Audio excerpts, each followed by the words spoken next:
only begotten Son, that whosoever believeth in Him should not perish, but have everlasting life. Ang kaligtasan po ay walang pinipili. Matanda ka man, bata ka man, mayaman, mahirap, ang kaligtasan po ay libreng binibigay po ng Panginoon. Meron po tayong opportunity, mamili kung pipili po ba natin ay ang Panginoon o ang kalaban ng Panginoon. Walang iba kundi Satan. Sabi sa Bible, for by grace are ye saved through faith, and not of yourselves. It is a gift of God. Ang regalo po ay kaligtasan. Kaligtasan po ay regalo ng Diyos. Hindi po natin kailangan pagtrabahuhan, umanib sarili yon. Because sabi po ng John 14:6, Jesus is the way, the truth, and the life.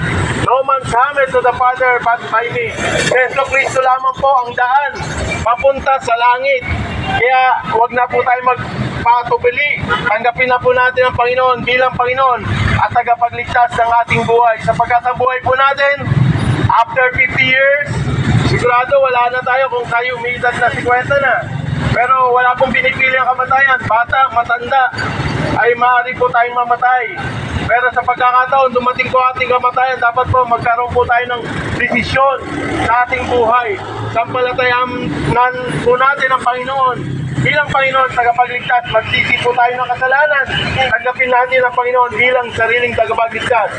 Sa Bible says, sabi po sa Acts 16:31, whosoever believe the Lord Jesus Christ shall be saved.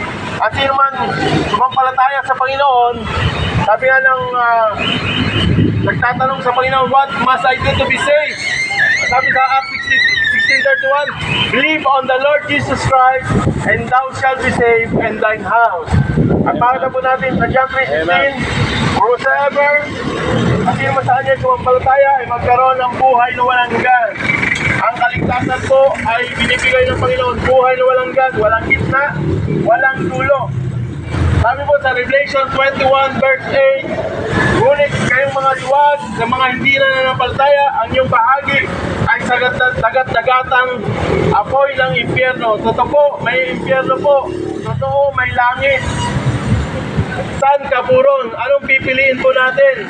Mas maganda po, piliin po natin ang langit. Sapagkat sa langit, no more cry, no more death, no more tears. Sa langit, masaya, walang hanggang buhay.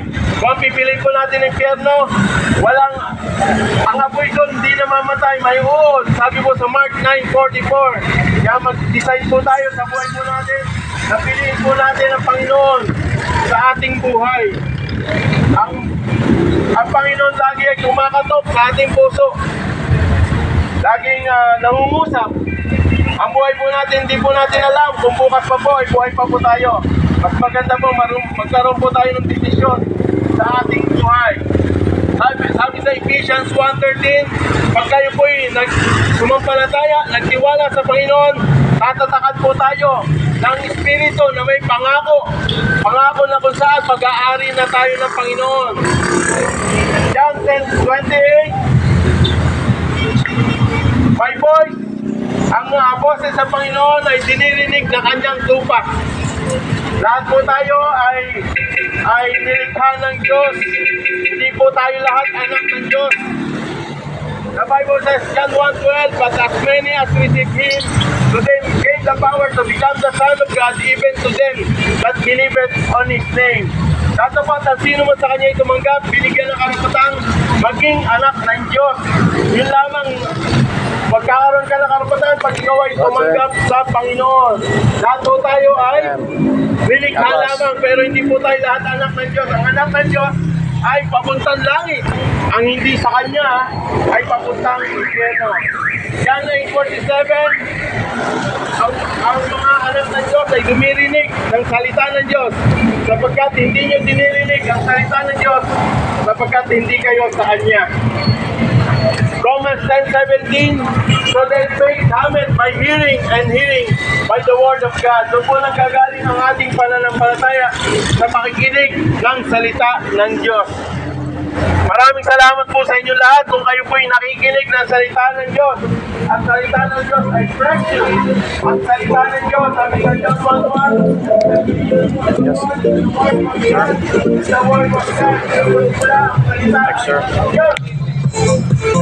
Napahalaga po na makinig po tayo ng salita ng Diyos sapagkat ang salita ng Diyos ay pagkain ng ating kaluluwa.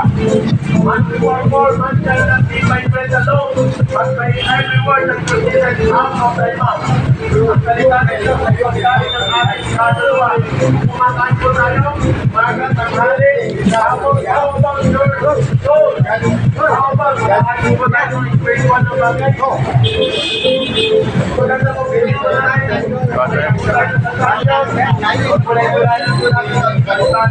Napahalaga po.